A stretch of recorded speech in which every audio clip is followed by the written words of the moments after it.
Bonjour les amis, ici Sandra. Je vous souhaite la bienvenue pour la vidéo de ce jour. J'ai voulu revenir encore une fois sur un sujet très important qui a fait la une de l'actualité congolaise, que ce soit au niveau de la diaspora ou au pays, à savoir le procès du politologue journaliste franco-camerounais Charles Onana, poursuivi par des associations mafieuses au service du dictateur rwandais Paul Kagame en France, soi-disant pour négation du génocide. Déjà, coup de chapeau à tous les Congolais aux quatre coins du monde et spécialement en France qui ont montré un soutien infaillible à Charles Onana. Ce journaliste chevronné, parmi les rares intègres qui se sont dressés, face à l'océan de mensonges entourant la tragédie des Grands Lacs au Rwanda et en RDC, mensonges fomentés par le criminel président rwandais Paul Kagame avec ses lobbies essentiellement anglo-saxons. Lobby anglo-saxon auxquels sont soumises de nombreuses nations européennes, dont la France, ce qui explique ce procès politique intenté, contre un journaliste qui ne cesse de remettre en cause les mensonges entourant cette tragédie au prix des millions de vies, essentiellement aujourd'hui en République démocratique du Congo. Dans les deux vidéos précédentes que vous avez, sur votre écran, j'ai déjà abordé ces mensonges contre lesquels s'est dressé farouchement le journaliste franco-camerounais Charles Onana. Et donc les Congolais l'ont soutenu sans faille.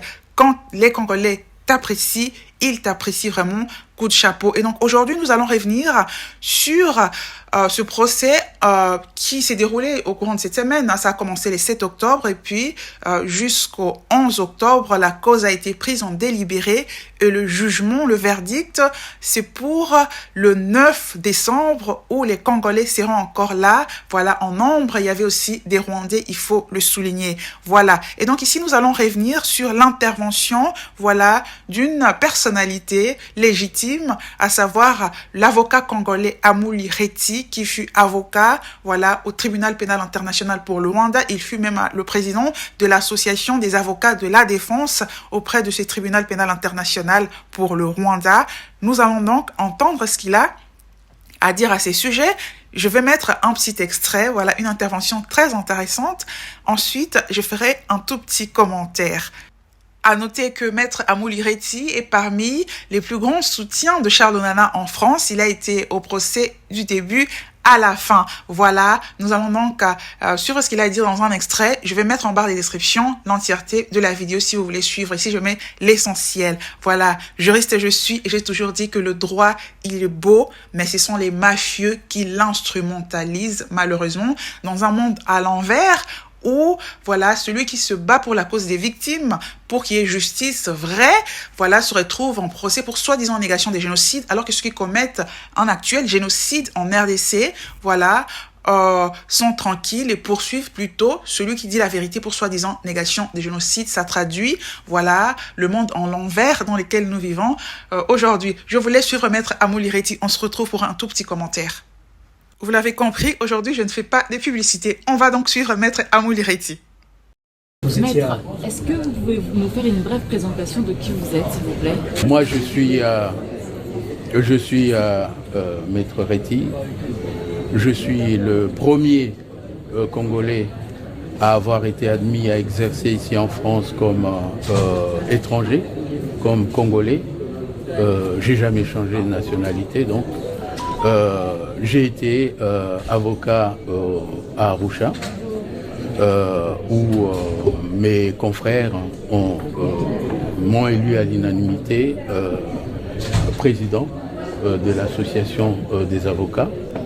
J'ai fait le travail que j'estimais devoir faire, puisque les procès au tribunal pénal international sont des procès, il faut le considérer comme des procès politiques. Ce n'était pas facile de défendre les gens au tribunal pénal international parce qu'il y avait trop d'interventions des États-Unis, trop d'interventions des Onusiens et l'attitude des fonctionnaires du tribunal pénal international, c'était un peu comme l'attitude de la MONUSCO chez nous.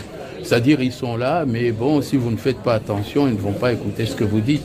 Donc il fallait vraiment forcer et puis argumenter et contre-argumenter. Vous lui reprochez de nier de nier le génocide. Il faut savoir qu'il est dans la situation d'un lanceur d'alerte.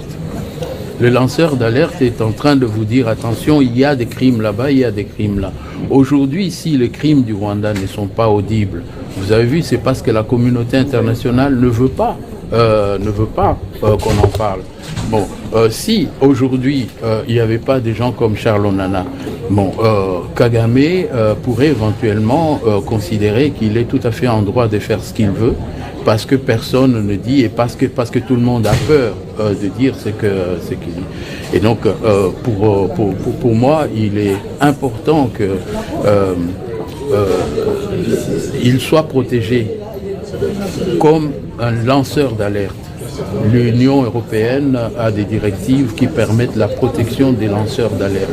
Et Charles Onana doit être protégé par l'Union européenne. Nous avons déjà fait d'ailleurs cette demande-là auprès de l'Union européenne pour qu'il le considère comme un lanceur d'alerte et qu'il puisse éventuellement dire les choses comme il doit, sans avoir peur de représailles. Les relations internationales d'une part et des rapports diplomatiques entre les Rwanda et la RDC. Quelle symbolique pourriez-vous voir dans ces procès? Déjà, il y a une chose, que le Congo s'intéresse à ce que Charles Onana est en train de faire, c'est une très bonne chose. Bien sûr, je sais qu'il y a dans la communauté des gens qui estiment effectivement que c'est de la récupération. Moi, je dis que Likamba Mabele, lorsqu'effectivement la cause est bonne, il faudra que tout le monde se mette ensemble. Ça ne sert à rien de dire voilà, puisque c'est lui, je ne me mets pas avec lui. Non, il faut que tout le monde se mette ensemble. Et je crois que votre présence, la présence de la RTNC, qui est souvent absente des affaires internationales, bon, la présence des RTNC est quand même un signal fort pour dire que le soutien de Charles Onana est tout à fait effectif. Quelle est l'issue de ces procès d'après vous? Comment? L'issue de ces procès, comment voyez-vous l'issue de ces procès? Il y a deux façons, il y aura deux façons de voir les choses. Et ces deux façons, on les a vues au niveau de la presse. RFI était déjà le premier à faire un reportage à charge contre Onana. Dès le premier jour, ils ont trouvé effectivement que c'était un négationniste. Donc, le lendemain, Marianne a fait aussi son document qui montrait effectivement que Charles avait tout à fait des raisons d'être défendu. Donc, ce procès est à l'image justement de ce qu'on voit au niveau des médias mainstream. Donc, ça peut être un procès politique, ça peut être un procès pour faire plaisir au gouvernement rwandais, mais il est arrivé souvent que le gouvernement obtienne des choses qu'il ne pouvait pas obtenir politiquement, qu'il les obtienne judiciairement. Mais à supposer que Charles Onana est condamné, il a le droit d'aller en appel, il aura le droit d'aller en cassation, et nous espérons effectivement que si l'affaire doit arriver au niveau de l'Union européenne, des cours européennes, bon, qu'on puisse éventuellement faire droit, lui donner droit. Mais bon, des procès comme ça aussi, ce n'est pas le premier. On a poursuivi Natacha Polony, elle a été acquittée. On a poursuivi Pierre Péan, il a été acquitté. Bon, on les embête éventuellement pour leur faire payer éventuellement beaucoup de frais et pour les effaroucher, c'est tout. Mais il faut qu'il y ait effectivement des gens qui soutiennent ces lanceurs d'alerte. Si on ne les soutient pas, plus rien ne se fera de sérieux. On a dit que le langage de Charles Onana est en train d'être utilisé dans l'Est du Congo et que c'est du négationnisme. Donc est-ce qu'on n'est pas en train de criminaliser la résistance congolaise en disant que tous ceux qui s'opposent à l'agression rwandaise, c'est des négationnistes et des gens ethnicistes, etc., de donner une lecture ethniciste à une guerre internationale? Ce qui fait le charme du travail de Charles Onana, c'est que ce qu'il disait à l'époque apparaissait comme étant de l'exagération. Mais quand on fait la lecture de la situation aujourd'hui, on se rend compte que ce qu'il disait à partir du Rwanda est en train de se faire au Congo. Voilà donc les amis, c'était là l'intervention de Maître Amouli Reti. J'ai mis un extrait si vous voulez l'intégralité. Je mets le lien en barre de description, mais j'ai mis en tout cas l'essentiel de son intervention avec les questions les plus importantes. Voilà. Et donc, il y a eu aussi l'intervention de Charles Onana lui-même, qui a répondu à 2 ou 3 questions. Je vais en parler le week-end prochain, soit le samedi pour faire un autre sujet les dimanches, ou sinon carrément le dimanche. Voilà, si je n'ai pas beaucoup de temps. Et donc, c'était là l'essentiel de l'intervention pour ce procès. Brièvement, Charles Onana a invité les Congolais à ne pas se laisser impressionner par la communauté internationale, en réalité la communauté occidentale. Je reviendrai sur cette intervention donc le week-end prochain. Il faut noter à ce stade simplement qu'il y a beaucoup de Congolais qui ne veulent plus entendre parler de cette communauté internationale, en réalité occidentale, mafieuse, avec Kagame pour le pillage de la RDC dans un monde devenu multipolaire, des Congolais qui ont opté pour d'autres options carrément. Voilà, et donc il reste à faire suivre la classe politique qui a décidé de rester soumise, soit qu'elle va suivre la voix du peuple ou il faudra la contraindre et aux Congolais de prendre leurs responsabilités à ces sujets. Voilà, c'était là pour cette question par rapport au procès de Charles Onana. Avant de conclure, j'aimerais revenir un peu sur l'histoire poignante de la jeune étudiante congolaise Alexandra, qui a été malheureusement retrouvée sans vie, au Canada, une histoire qui a défrayé la chronique sur la toile.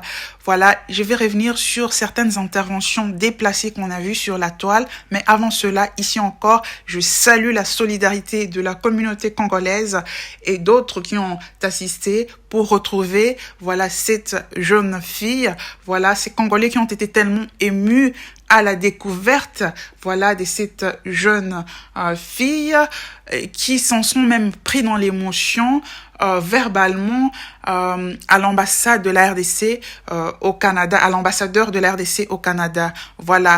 Donc c'est vraiment une triste nouvelle qui a frappé la communauté congolaise spécialement. Et là maintenant, il y a des enquêtes, je n'aimerais pas entrer dans les détails sur des hypothèses. On va attendre le rapport d'autopsie, voir ce que ça va donner, pour éventuellement une intervention ou pas si c'est nécessaire. Car il faut laisser la famille faire également son deuil. C'est une rude nouvelle, c'est terrible. Et donc là, je vais revenir un peu sur les interventions déplacées. Première intervention, différentes personnalités, notamment dans le domaine musical, ont exprimé leur sympathie.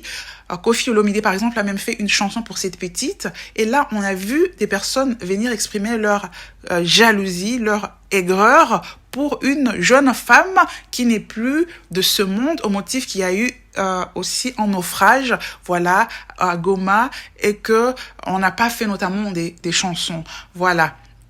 Et là, je vais dire que l'histoire de cette jeune femme a défrayé la chronique déjà du fait de la sortie du message poignant de sa maman. Et là, ce sont des internautes au-delà du Congo qui sont venus commenter les posts de cette maman et ont décidé de faire en sorte que l'histoire soit connue. Là, venir montrer son aigreur du fait que cette nouvelle ait été relayée déjà au niveau international, mais aussi faire le reproche à des gens comme Koffi Olomide ou Fally Ipupa de sortir une chanson pour cette jeune fille relève simplement de la méchanceté, et je dirais même de la sorcellerie tout simplement. Pourquoi ? Vous allez remarquer que en RDC, ce n'est pas qu'à l'Est qu'il y a des naufrages. Avant l'Est, c'est-à-dire avant le naufrage d'octobre, il y a eu en août un naufrage avec presque autant de morts dans le Mai-Ndombe. Et ces personnes n'en parlent pas, elles n'en ont même jamais parlé. Elles vous parlent de l'Est, très souvent ce sont des gens de l'Est qui n'ont jamais parlé du naufrage de Mai-Ndombe. Est-ce que ceux-là des Mai-Ndombe n'auraient pas droit déjà à la même sympathie que ceux de l'Est ? C'est par chauvinisme en fait. Et là, je ne généralise pas, je parle des personnes spécialement qui ont tenu ces genres de propos. Il y en a nombreux sur le poste, que ce soit des Koffi Olomide ou de Fally Ipupa.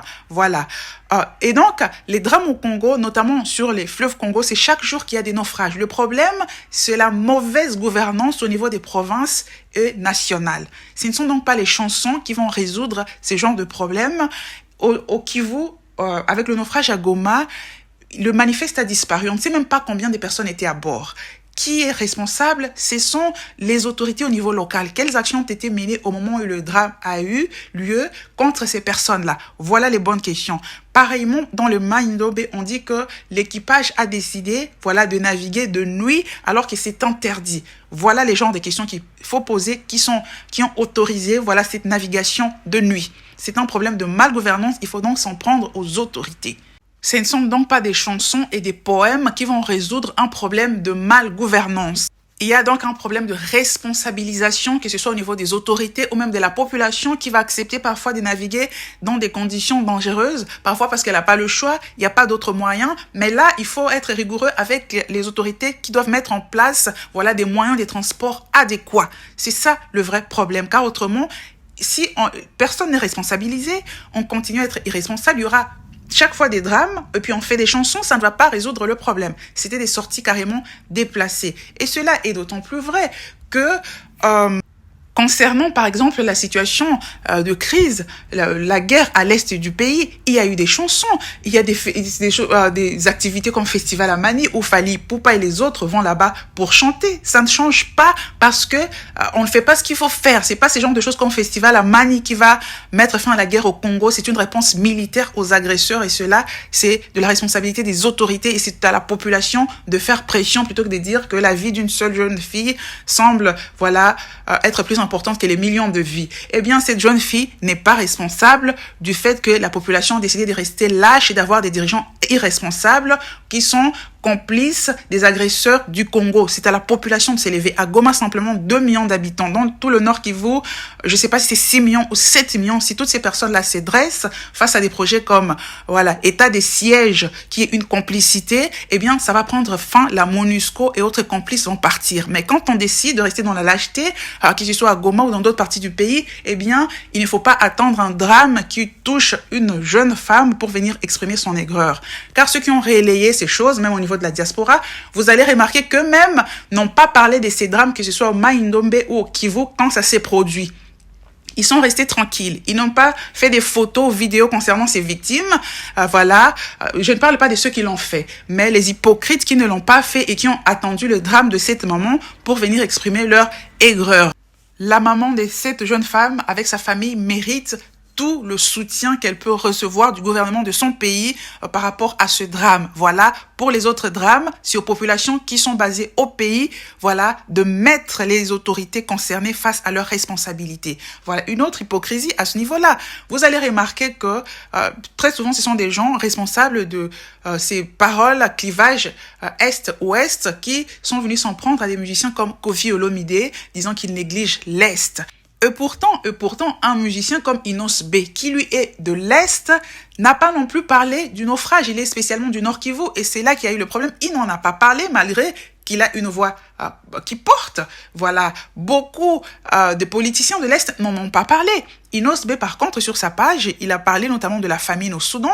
Voilà, ce qui n'est pas mal. Voilà, un projet financé par le PAM. Voilà, ce n'est pas mal qu'il parle de cette famine. Mais pourquoi toutes ces personnes ne sont pas allées sur sa page? Il n'y a pas ce remarque et les gens de l'Ouest ne sont pas venus faire ce genre de remarques pour lui dire pourquoi il ne parlait pas du drame au Kivu. Voilà.